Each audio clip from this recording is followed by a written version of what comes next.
Hello. I am back. It is Farmer of the God. Farmer. Okay, programming note. I'm already high. I had an Eddie before the show, so I'm prepared mentally to give you guys the good stuff. I just ran and got water because, as you weed smokers know, the Eddies make you cotton mouth.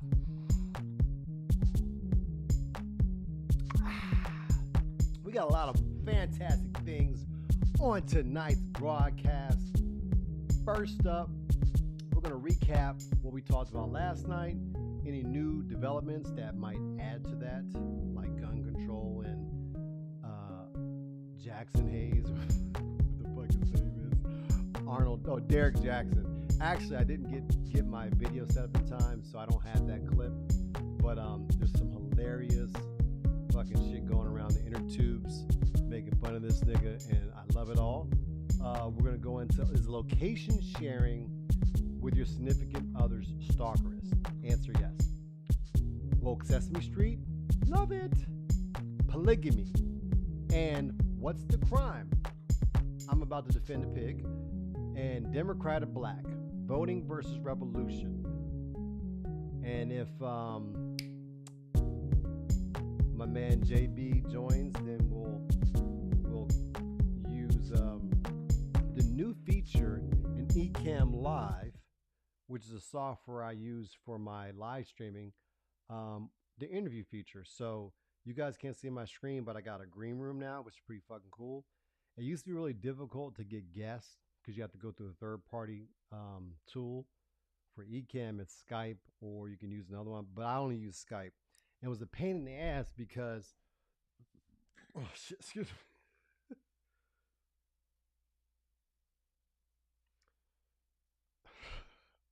I love my Apple Watch, by the way, but sometimes it can be distracting.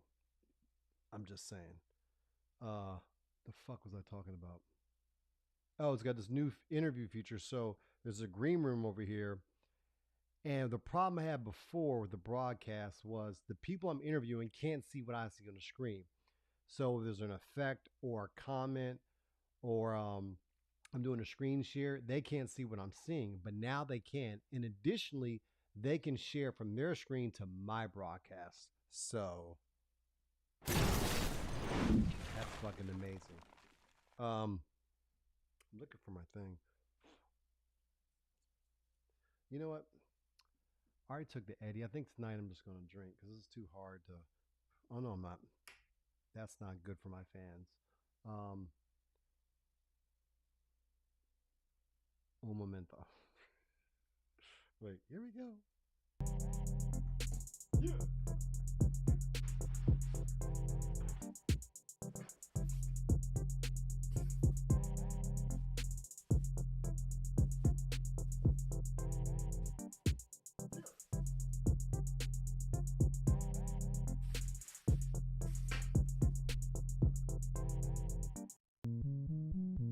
All right, I'm good. Let's play a different theme music this time. No, not that one. Yeah, we about to grind up, get our mind right. All the music you hear tonight is produced by one of my sons. I think these are all Elijah's. He's more the techno guy, and Ross is the rapping guy. But it's all good, you know, whatever you love. I think I already have enough ground up, so we ain't gotta do no extra grinding. Let me find my rolling tray.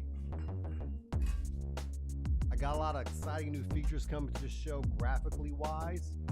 I got a whole new camera setup. You don't see it yet because I haven't completely hooked it up because half my order came and not the other half. So I got my green screen over there. It's to my left, but it looks like it's, so it's that way. It's throwing me off. The camera's flipping it. So it's that way, but really it's that way. I got a new Canon EOS 5M50. Do you want to check it out? Yes, you do.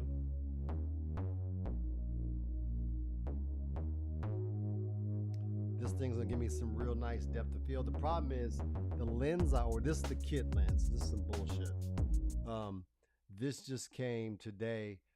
I got a Sigma lens. It's a 1.4 16 millimeter, I believe, 16 or whatever the fuck. So I think it's gonna look really cool. I got the Yeti mic here, too phallic, but I like it. Pause.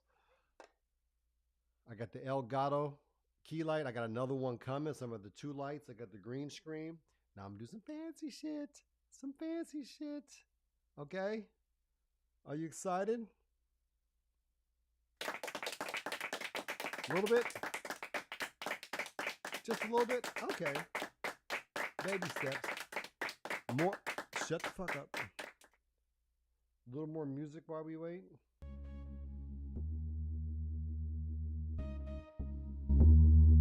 Allow everybody to join. Real techno-y, very like dramatic. Not a lot of beat though. It's like the 80s. It's like fucking 80s. You know why? I believe it's because of that fucking show that everybody loves. Myself. Sometimes I like popular shit. I'm not always contrary. Stranger Things was just a great fucking show. With all the Atari video game shit going on. I loved every second of it. Because I am an 80s child. Beat drop. Oh,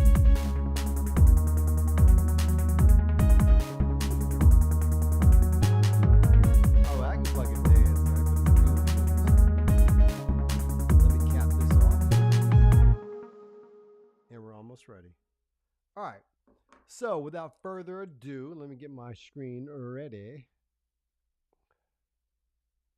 Let me scroll over here a little bit. So, as you remember, for all my dedicated fans out there, all right, yesterday we talked a little bit about the shooting in Colorado and my predictions as far as the fallout, because both sides are going to stick to their typical playbook. And in this case, sorry, Democrats, the Republicans got the winning issue. So let's go right to screen share. And as you can see, Lauren Bobbitt ridiculed for claims no gun laws could have stopped Colorado shooter. No current gun laws would have stopped this. That's correct, wrote a critic.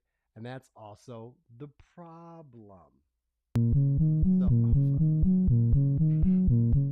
I forgot to delete the sound. I wanted the sound to play when I first started the broadcast, but not every time I switched to the scene.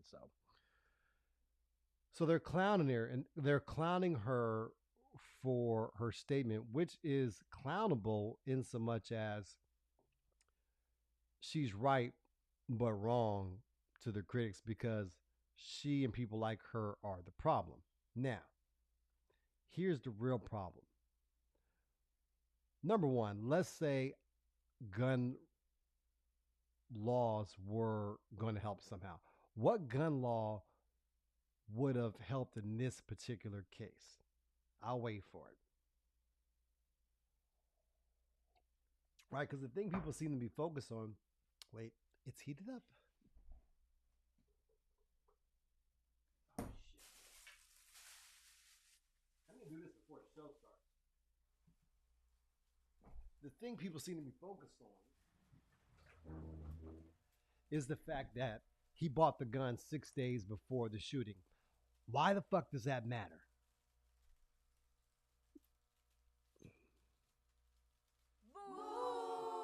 I know, you can boo me if you want.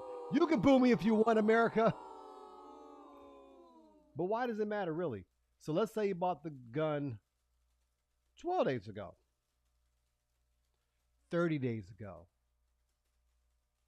Okay, let's say he bought the gun 6 days ago. And he shot the people 6 months from now. Would they not be dead?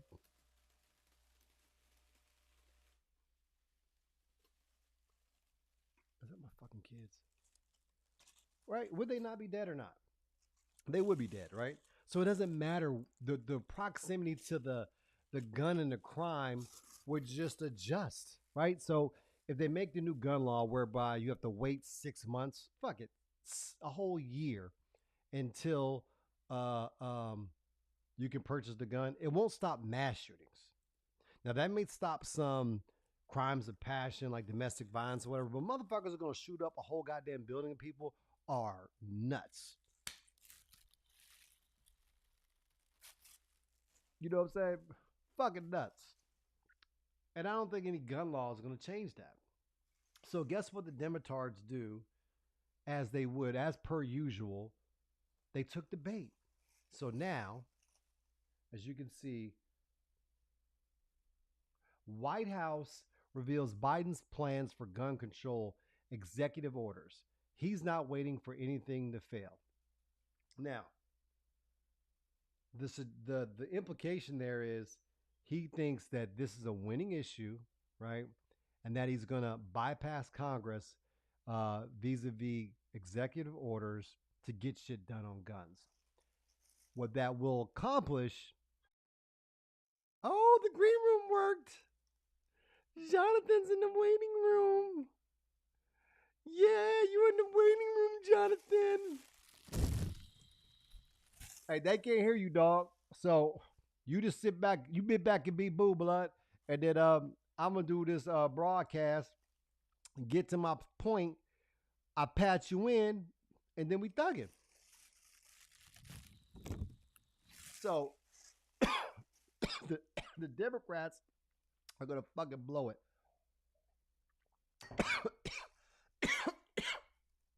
Because oh, it hit hard. That's what she said. You took the bait. You got a perfect little campaign commercial for all these little working class whites, aka white people who go to dive bars without college degrees who hate niggas. And actually, a lot of them don't hate niggas. They got more in common with niggas because they poor, right? But they're easily sold on these culturally sensitive, the cultural war shit, right? That's their thing. And the main front to that is guns. Guns is a thing where the Democrats lose despite the policies, right? Any restrictions on guns can be easily morphed into they're coming to take my guns. You watch and learn. On to the next subject. Derek Jackson.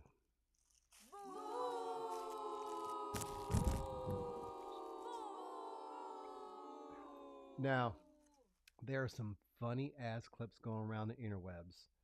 Now, I don't know how to do Instagram on this fucking thing. My buddy sent it to me on Instagram. I gotta find it and put. I'm gonna play it for you next show.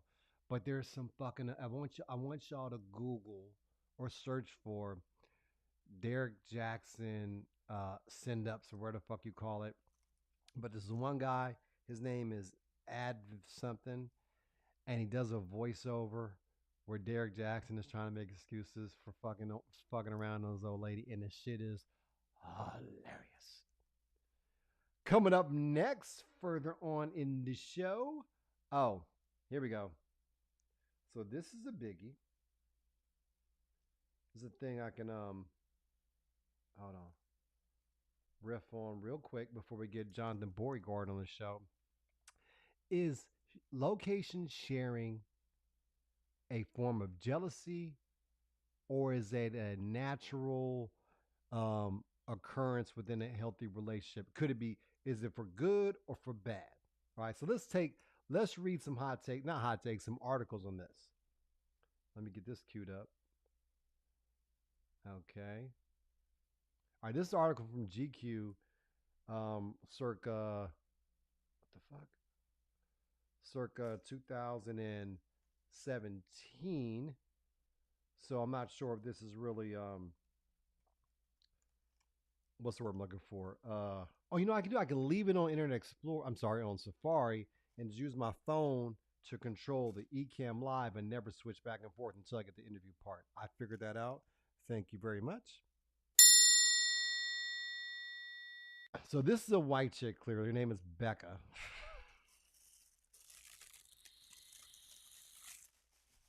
So she's talking about, I'm going to read both paragraphs. Recently, I was at a bar with friends when someone asked when my boyfriend was going to show up.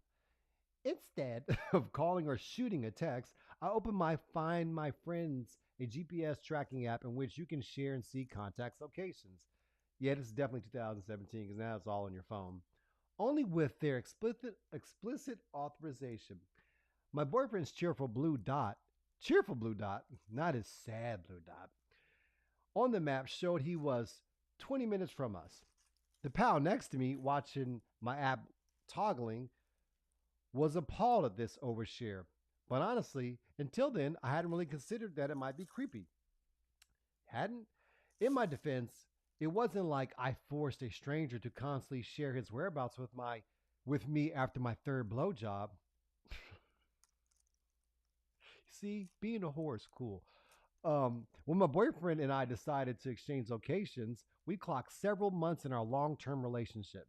Several months. Several is three or more.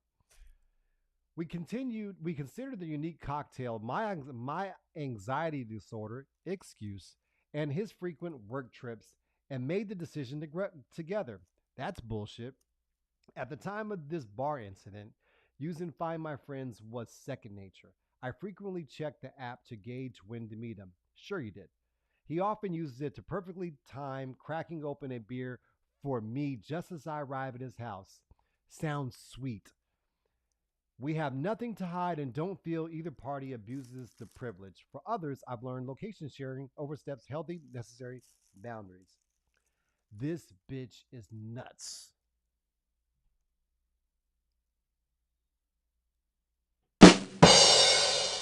Look, fellas, now, I don't know if this is a woman thing or a man thing. Maybe you dudes are asking to share the location on your woman's phone, but it seems like some shit that woman did. Now, maybe I got it wrong because maybe, guys are the ones always fucking people up in relationships. Maybe it is a guy thing.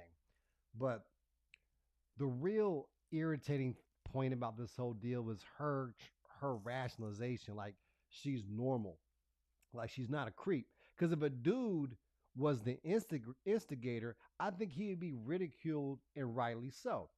Now, here's the problem. Now, I'm gonna get to the meat of it after reading this other one. So this is a therapist, a couples therapist, talking about the issue. So this is he or she speaking. It might lead. Oh no, forget that. I'm gonna go to this next paragraph here. When someone has been unfaithful and the couple comes in for counseling, I typically hear things like, I want your passwords, I want to check your Facebook page, I want to read your texts and emails, and I want to track your phone. Surveillance can lead to increased trust, but if the tracking continues for a long period of time, couples tell me it doesn't feel good to either one. The one who is checking might feel humiliated, and to the one who is being tracked, it might feel invasive, or disrespectful. The person can start to feel resentful over time. So here's the thing, fellas. Now, we've all, if we want to be honest, been in a relationship where we had somebody we could not trust, or we could not trust at some point in time in the relationship because of some thing they did or something we thought they did, right? Now, I can say personally, I've been through that. I've been in a situation where I did feel like the person was doing something. I wanted to check all this type of shit. Guess what? What's the word I'm looking for?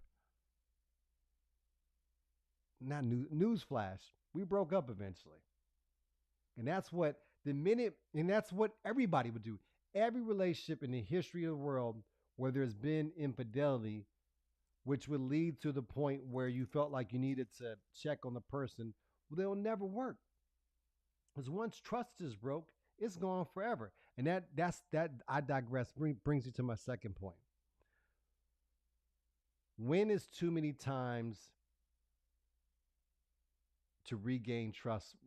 How many times is too many times to permanently ruin trust in a relationship? You ready for the answer? I don't have a drum roll, but I'm going to do a boom bump. No, not that one. Once. Big bomb. Or where's the other bomb? Because here's the thing. You do feel like a freaking what's the word the person said? No, no, no. The person checking you feel humiliated if you're the one who was cheated on or you think you're cheated on and you're the one that feels like you can't trust a person, that makes you feel like shit. Probably worse than a person being checked on. So when will that action they did, how many times will it take for them for of them to do by for by or of pick one, goddamn it. Past pretense participles. How many times did it take for you to feel some kind of way? Once. One fucking time.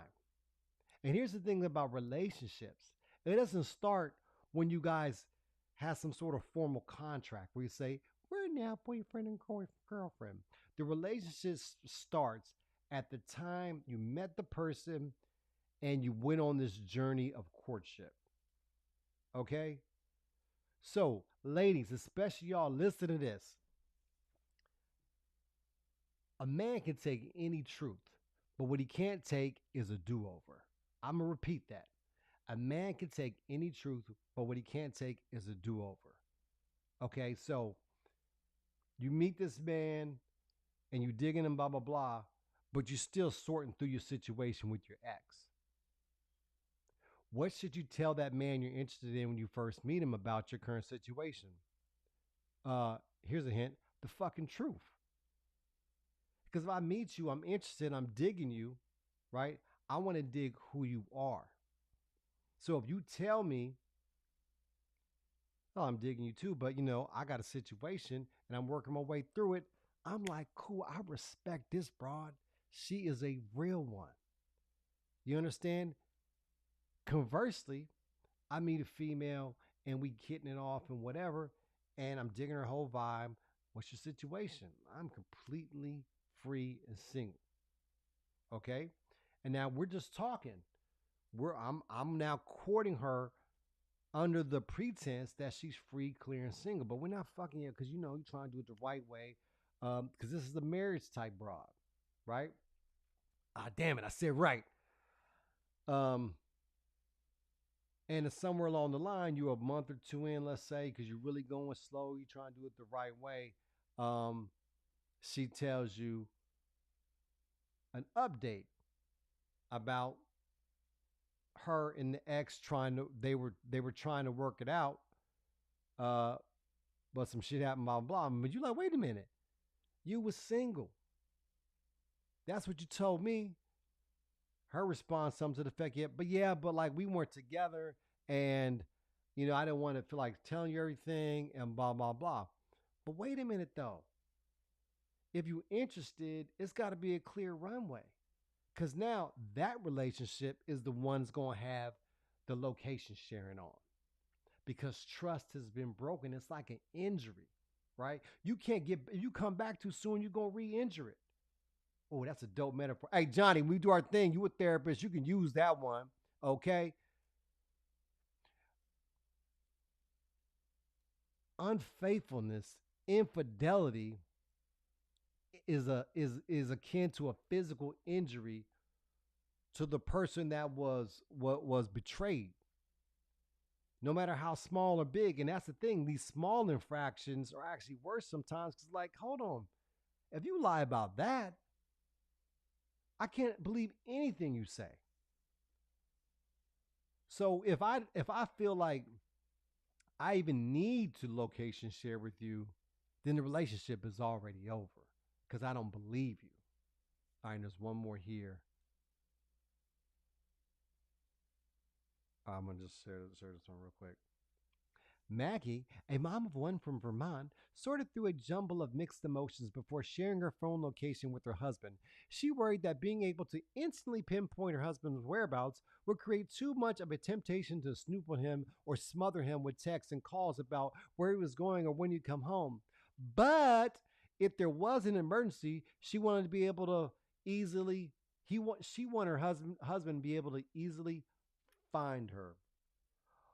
Bullshit. These are creepy broads who want to check up on a man. All right. it's too much. Y'all need to quit. And like I said, the first time somebody betrays your trust, you need to get up out of there. Just get up out of there. Especially if you ain't got no kids with them, no house and that type of shit. That's where, and that's why most of the damage is done in the inside of a marriage. Because you got kids, homes, cars. It's hard to get out of that. But if you just sleeping with somebody, get out. All right, that's my advice. It's news you can use. I'm running a little late, so I'm gonna go ahead and jump. I was gonna talk about Sesame Street. Oh, I'll do it real quick. So, real quick, Sesame Street got a Negro Muppet. All right, and you know what? That's great.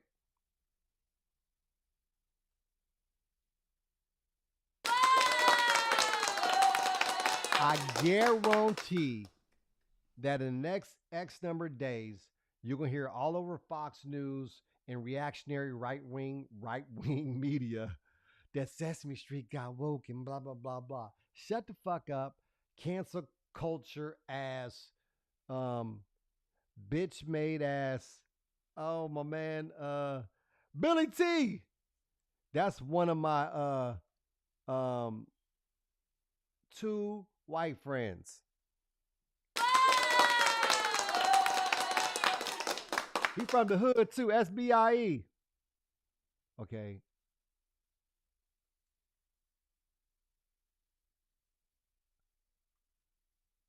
Antar, my man, will slow it down like in Australia. I don't know what you're talking about, mate. All right. The fuck was I talking about? Okay, hey, so we're going to bring in my man,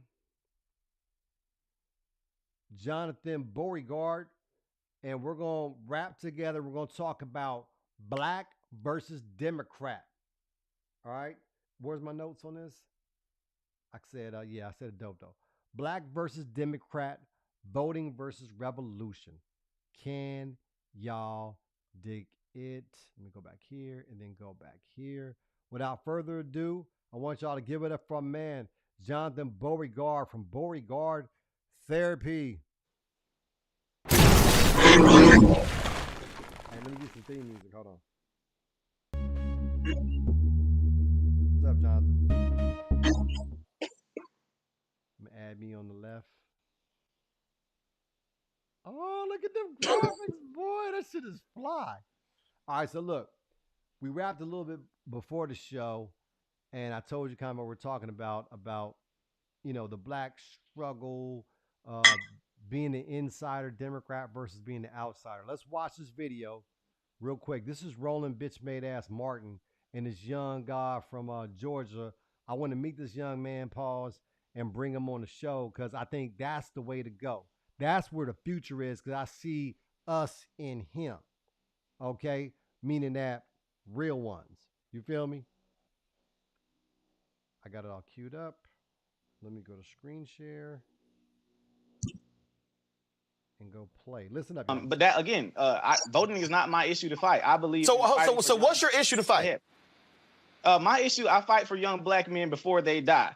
And that's what I do in my organization. I do teach them to vote, but I don't tell them that voting is going to be the be all end all. No one says the be all the end all, but it's a part of it. But you guys promote voting like it's just going to change like the systemic outlook of the black community. That's not where it's at. We have to get out and go do for self in our own communities. So so define do for self. When I say do for self, you shared one of my tweets, my videos, and I was actually a big fan of yours, but you shared one of my tweets when I said black people need to stop begging the government and go and do for self out in our communities. You shared the video and called me an idiot. I didn't see anything idiotic about that statement at all. So when you say do for self, like what? Explain that. Okay, for example, Here in Albany, Georgia, we complain about our school systems a lot. Many of our young men can't read. They have very horrible literacy rates. We don't have any rehab programs here for juvenile offenders. What I decided to do, I started a program 2 years ago, decided to do for self, and I started taking children into my home. I started taking custody of kids from juvenile court, and I started molding them and training them and teaching them skilled trades, etc. Now I'm 21 years old. I just purchased a school here in Albany, Georgia, to combat us being in the government-funded schools that are not teaching our children what they need to learn.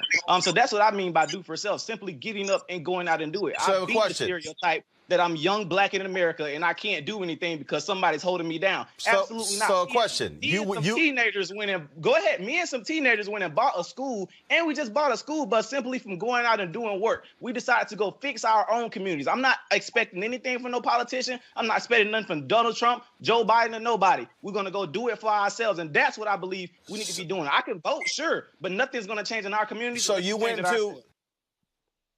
Oh, man, that shit brought warmth and joy to my heart. So give me your first take. What's your take on that exchange? Well, I think first of all, Roland Martin got his hat handed to him. The first thing, he was unprepared, and apparently he didn't do his background on this kid. Yep. And he made him look like a fool. And I think the young man is right in the sense of we got to do for self because the system's not. I just want to show the crowd. Got some Oban 14.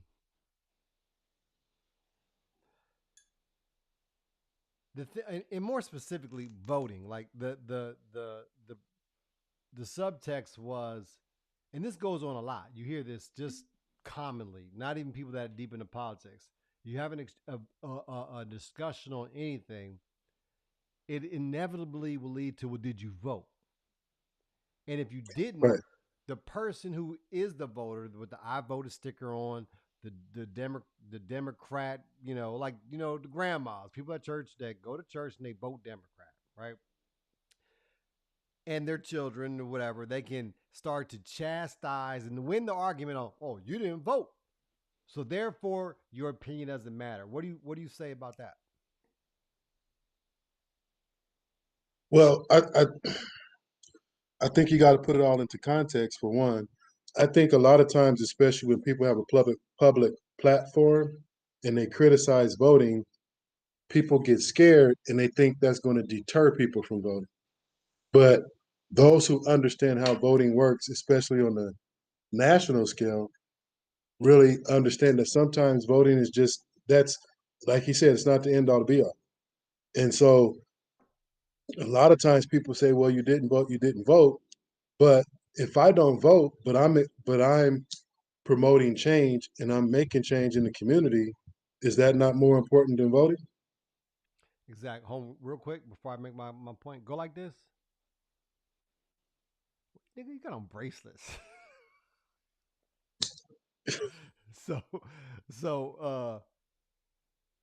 Yeah, and here's my thing. What I get frustrated with was the people who have, like, as far as I'm saying, I think I'm brilliant, right? I think you're brilliant too. But there are people who are educated but dumb. And they come at you with information but not intelligence. So to say shit to me, when we're talking about voting, like, oh, you vote for third party, it's like voting for Donald Trump. That is like you have an AA degree of political knowledge, right? Right. But that when you say something like that to somebody, it presupposes either you think I'm not politically advanced or clearly you're not. Because the first thing you should ask is, well, what state do you live in? Right? Because this is America. Your vote is relative to your zip code. Right. So shit like that bothers me. And the nature of the vote itself is, or not voting itself, is in and of itself a political act. Right. But so I think you kind of got to take Trump out of the conversation, because the vote for or not for Trump had zero to do with policy. That was all emotion and other stuff that had zero to do with policy. Nobody debated the policy when it came to Trump, in my opinion. It was all politics and policy are not a one-to-one relationship, meaning that politics encompasses one to many parts, of which policy is one. So whether or not you're for Trump, Obama, or whoever the fuck else, Jesus Christ or the devil, right? They are political in nature because it influences the culture. And people vote more on culture than they do on policy. But that's what I'm saying. But so when you talk about voting at the different levels and all this other stuff, the act of voting is just one thing. But if you're not voting smart, and if you're not really voting what in terms of what you and your community are trying to accomplish, then the vote doesn't matter. Well, here's what I think. The vote really never matters unless it's your candidate. By what I mean by your candidate, that means they depend on you for money. Right? You found the nigga, you raised him up, kept him clean, good record. I'm talking about if you want to have a political strategy, we should be looking at our babies. Right? You start identifying the smart ones and be like, and everybody in the hood circles, everybody get around this nigga right here and this young lady right here. Don't nobody touch them. Right? Because in 30 years, they're going to be the mayor. And in 40 years, they're going to be the governor. In 50 years, they're going to be the motherfucking senator. And at 65, they're going to run for president.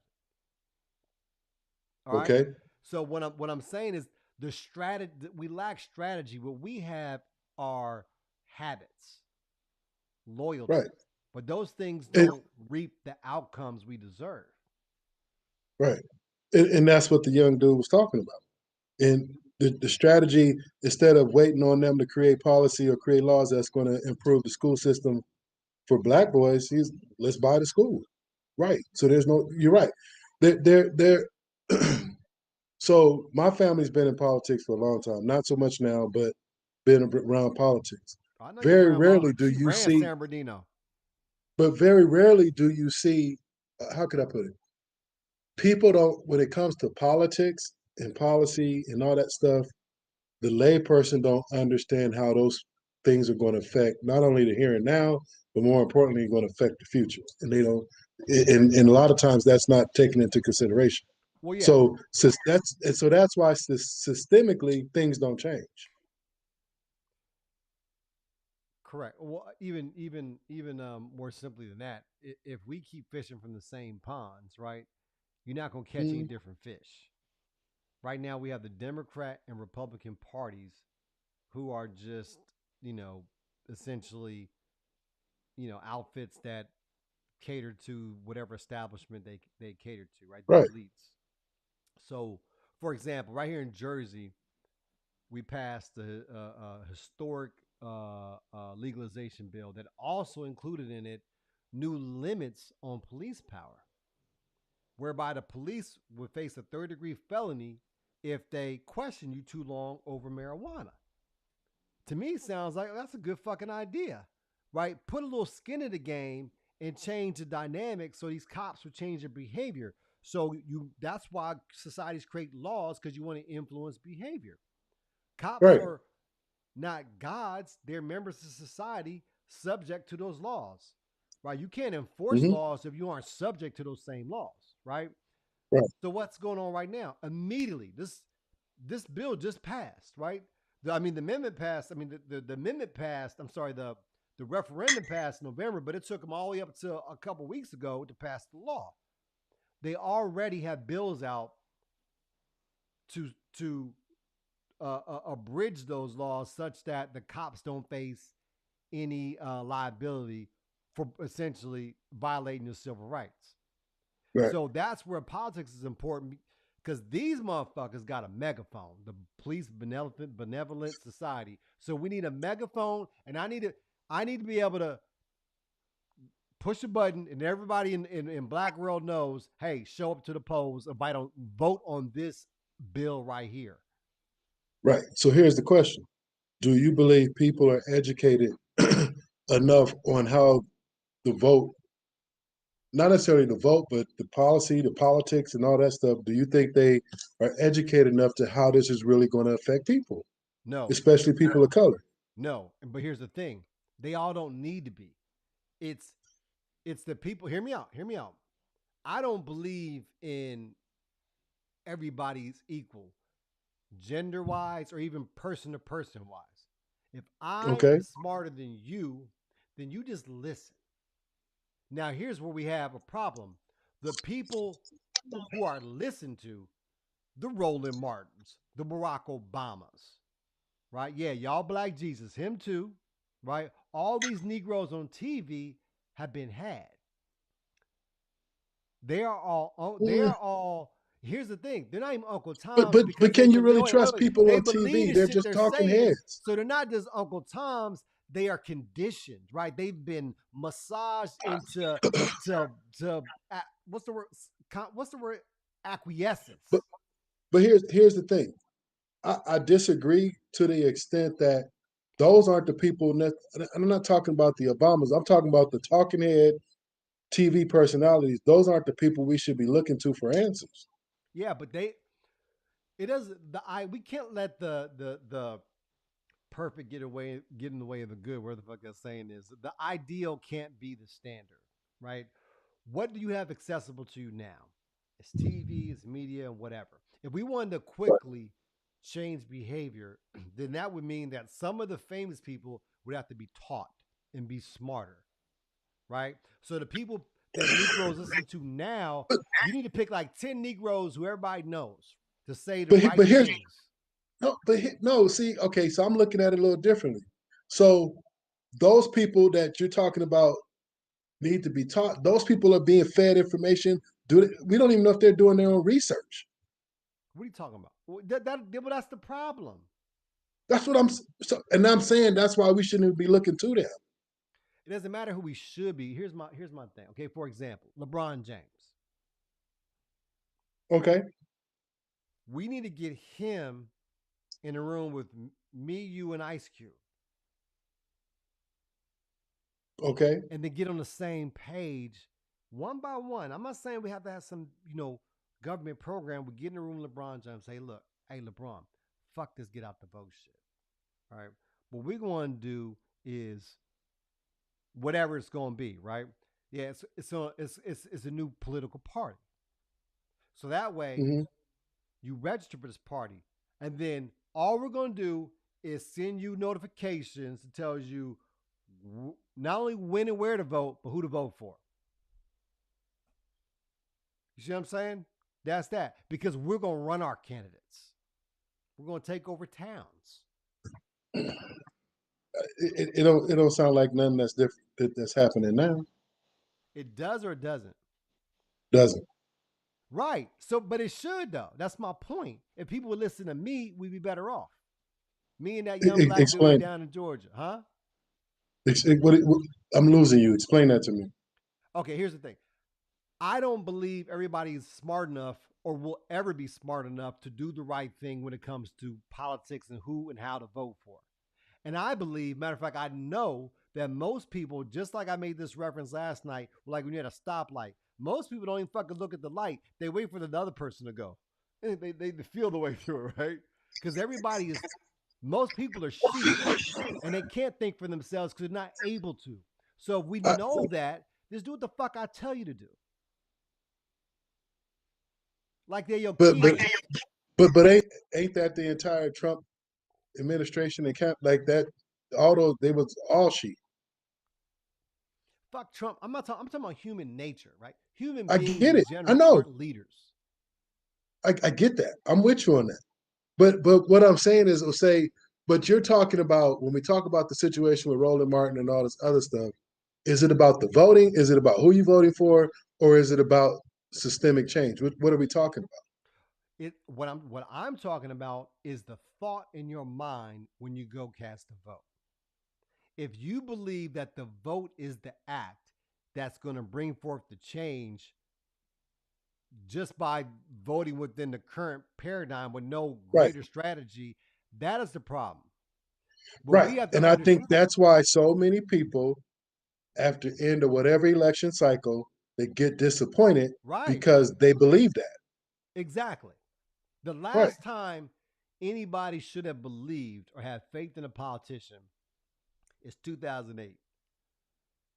Because that was 12 years ago. I was 36, and I actually believed the Obama hype. I thought, this dude really cared. He was different. He somehow, broke through the fucking doors and just kicked it in, like whatever.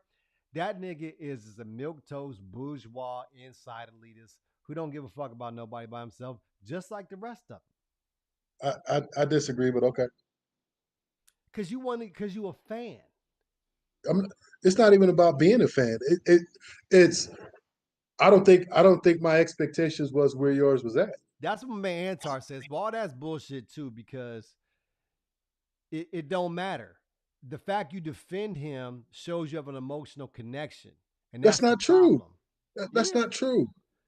Just because you didn't expect. First, what I'm saying is my expectation wasn't that all of a sudden blacks was about to take over the country. Nobody's saying that. But what I'm saying is, did I think that all of a sudden in his 4 or 8 years that we were going to see so much different that he was going to be the new black messiah? No, I didn't expect that. What about how about this? Let's even forget about his time, his administration. What about post administration? Why not? Why did he not support Bernie Sanders? I don't know. Because he's an elitist insider who represents corporate America, not the people. But Bernie Sanders had his time. He I think this you don't think he would have won if Obama would have endorsed Bernie Sanders? You don't think he would have won the Democratic nomination? Are you serious? I don't think so. Come on, that's not even. I think Bernie had his best chance last election cycle. That's just me. He was winning. He won the first 3 or 4 primaries. Biden got saved by Obama and that monkey nigga in the Clyburn in South Carolina. They threw him a lot. Remember, Biden was about to drop out. That's what I believe. But, what I'm saying is, look at Obama. All right, so let's forget about like the Roland Martins or that Don Lemon, all the motherfuckers who are on TV talking, right? Whoever black people found. I don't know who black people follow. Those black people. But so your politicians. What we got are essentially house nigga traitors because they're the ones that know. They know better. On the inside that represent us politically. Let me make my point. Because it don't matter what the people know. They know that policy-wise, Bernie's platform, aka socialism, redistributes more wealth from the country from them to us. Because that's all politics is about. It's about wealth redistribution. It's about taking the pie and saying, okay, you get this much, 2 for you, 1 for you. Right? And because we're at the bottom socioeconomically, that wealth redistribution would benefit us disproportionately. So all that, but here's what the Democrats sell you. No policy, but hey, we'll put black, trans, gay women people in all the seats of power. As if that fucking matters. I'm not arguing. I get it. Say something, because I'm about to have this little drink. No, I get exactly what you're saying, and I don't argue that point. But so for me, I don't listen to the Don Lemons and all that. So I don't. That's not where I get my political breakdown from. But you understand because you don't matter, right? What do you mean by that?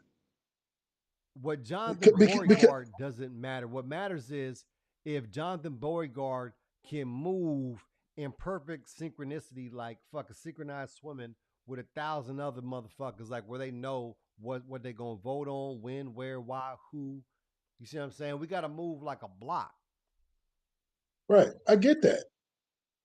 And the reason, okay, you're talking about a whole movement. A whole synthesized, integrated movement whereby you can work the political angle and engage only to your betterment, but you're also doing shit like this young man is doing in Georgia, where you're working outside independently of the system. You buy the fucking school. You tap into existing government funded resources, but under your administration, your control. Right. I get you. I'm not arguing with you. Me and you are on the same page as that. And I think you're right. People don't understand the politics of things. People don't understand how systemically things work. People don't understand how whether it's this policy, this law, whatever. A lot of times you're not even going to. Some of us ain't even going to live to even see the full effects of a lot of these things that's happening, and they don't understand why year after year we stay in the same space. Now, Jonathan. Like, say what? No, go ahead. No. So, I mean, so in terms of doing the grassroots work, what is that music?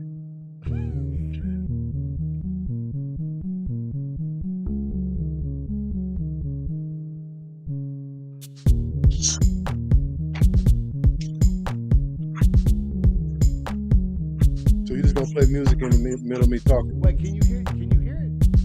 Yeah. But keep talking though. No. No, it's like a spoken word poetry.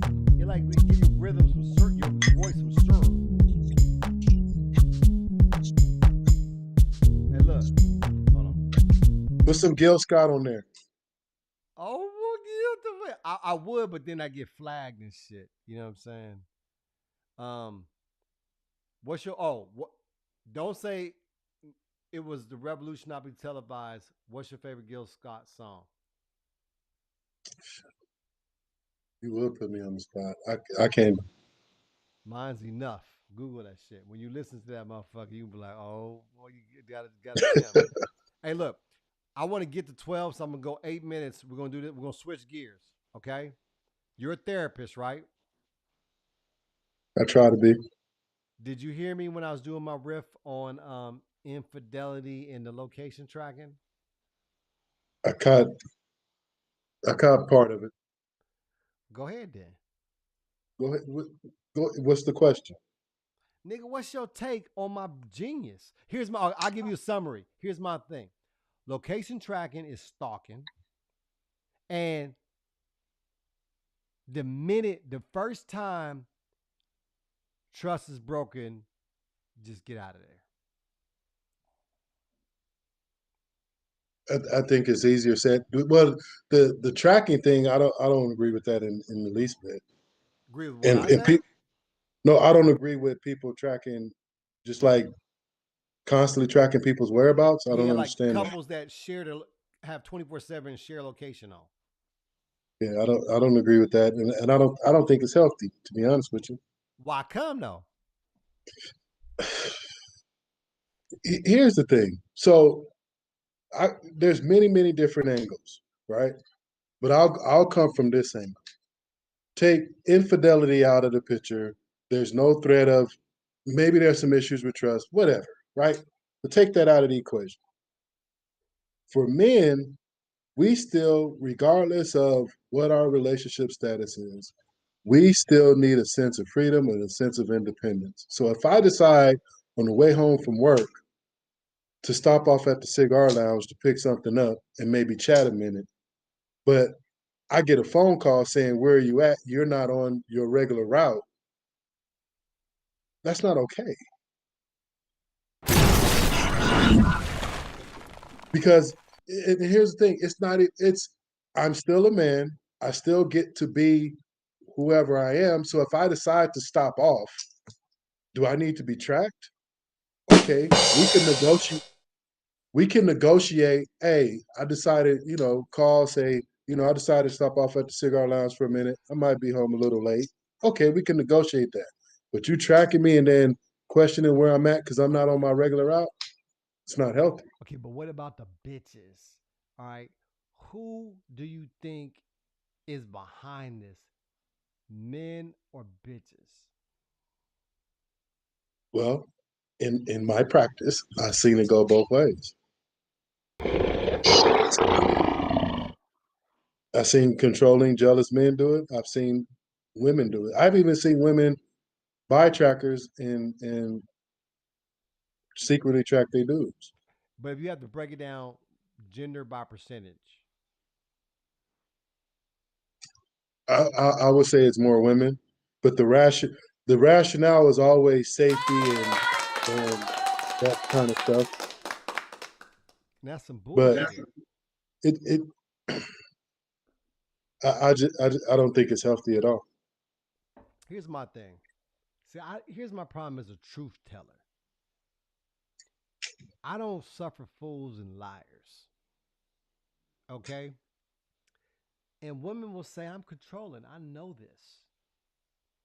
But when you resist control or order, you're a liar and a whore. I'm talking about men and women. Explain that. What I'm saying is, okay, I'll put it to you like this. Put you like this.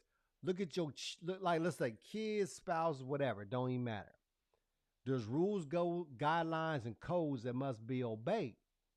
As a man and a husband, you have a duty, right, to go to work, come home, take out the trash, get the kids to their practices and and whatnot, right? When you deviate from that, you are violating that contract. So folks that resist or rebuke or they kind of feel like the strictures of this relationship are overbearing or controlling are not dutiful, right? They're liars and they're whores. I disagree. How so? You can't decide disagree. Because you went from one extreme to the next. So yes, there's roles and duties and there's all that stuff in relationship, but nobody still wants to be controlled to the point where you lose choice or you feel like everything is done out of obligation instead of out of choice. What's the choice? Well, let's say as a single man, what's that big old juicy choice that you give up to get married for?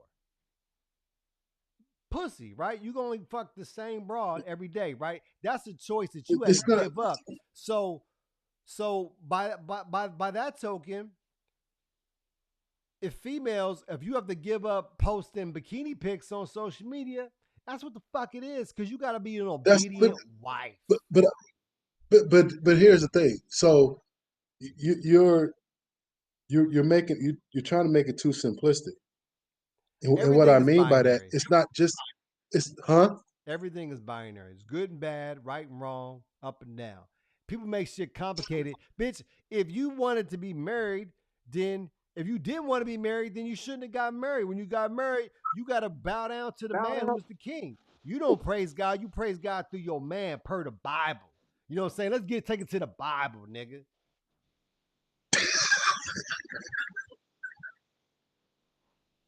You huh? Hey, the edible just kicked in, man. I don't know what the fuck am I talking about, man? Hey, hold up. Let's wrap it up there. Hey, plug your show, nigga.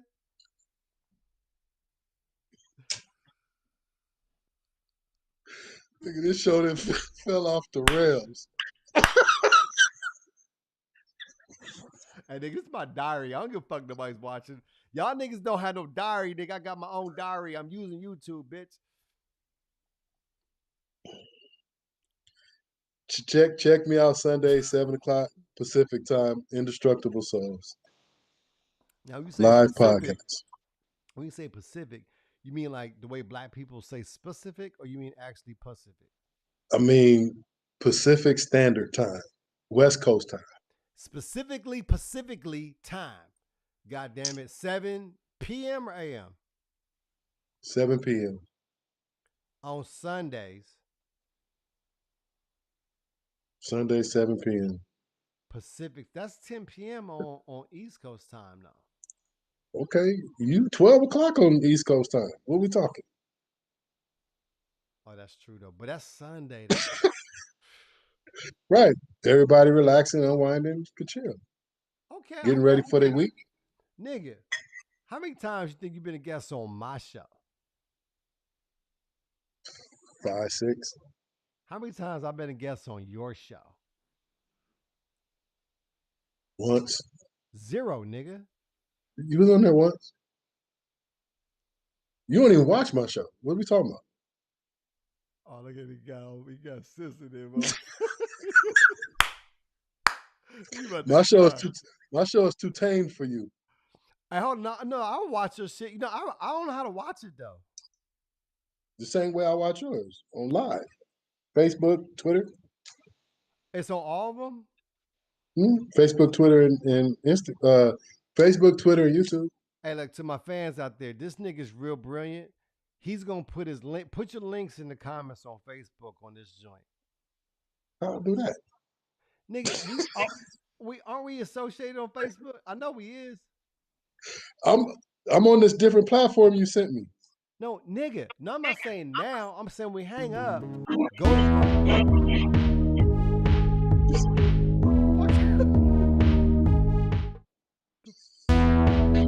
Hey, what the fuck? You need Oh, that's my. You need a nap, dog. Hey, look, my hand was hitting the. All right, look. You need a nap. We're gonna wrap it up. Say your podcast thing again.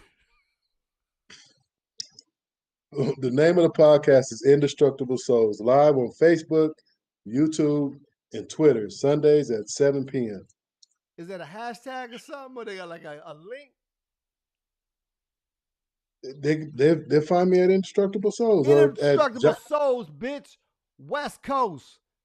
IE Mob for life. My man JB Beauregard Therapy.